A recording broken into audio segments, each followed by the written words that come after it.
Well, now, the controversial subject of bonds for football supporters has reared its head in our region for the first time. Now, this basically is a way of raising money, and it's brought Arsenal and West Ham into conflicts with their fans. Well, now Leeds United have come up with a bond scheme to raise £2 million, which they hope will be more successful. But a national supporters spokesman is predicting it will fail. Nick Powell reports.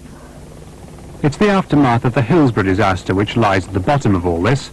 Lord Justice Taylor's report called for all-seater stadia. First Division clubs have to comply by 1994.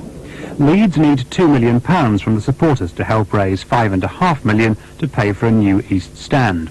So 1,500 season ticket holders are being asked for their views on the proposed United bond. It would be available, price £500, to any supporter, who in return would get £100 off the price of a season ticket for 7 seasons, plus other benefits. Payment for the bond would be spread over 12 months. Leeds think this improves on West Ham's scheme to develop their ground, where supporters demonstrated against demands that they buy bonds for the right to buy season tickets. Well, I think you have to accept the fact that, and I say this with respect to our friends at West Ham, but it's a disaster. We think the Arsenal scheme also failed, and I hope that we have drawn the lesson from those mess-ups. We believe that this is a scheme that is beneficial to the club and beneficial to the fans. I think that is the key. It does seem to me from reading the details of your scheme that you're tiptoeing very gingerly to avoid causing the kind of upset that's been caused. I think if you were in my position, you would be doing exactly the same thing. Of course we're tiptoeing. What we want to make sure is that we don't slip up. Even so, the national supporters spokesman isn't convinced. West Ham haven't sold more than 200 or 300 of their bonds.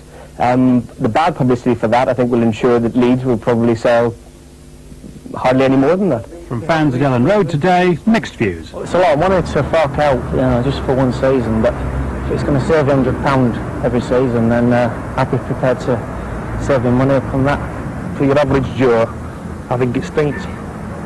Even though you get your money back over 7 years in season ticket savings? Definitely. I think the principle of the things doesn't sound too strange, but I couldn't afford £500. At the region's other First Division clubs, Derek Dooley for Sheffield United and Graham McCrell for Wednesday said their directors hadn't discussed the idea. Market researchers hope to know the Leeds fans' views next month.